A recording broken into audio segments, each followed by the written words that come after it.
Hi, my name is Grayson and I worked as an overnight counselor in the Brothers this past summer, and I've been working at camp as a summer camp counselor for the past 5 years.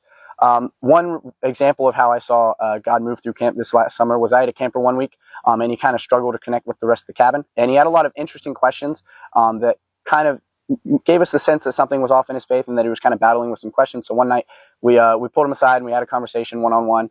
And it was just a really interesting conversation. We had a ton of questions about his faith, about creation.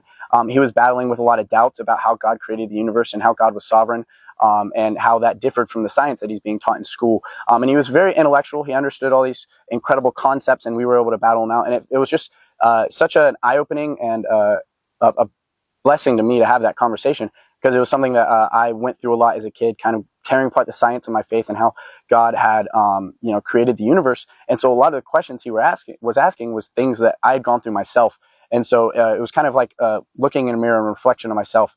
And God used that conversation to just encourage him in his faith. And it was an incredible example of just how God uses camp, not to just get conversion numbers, but to ultimately meet kids where they're at and encourage them and disciple them in their faith. I'm so incredibly grateful to have been a part of what God did here at camp this summer.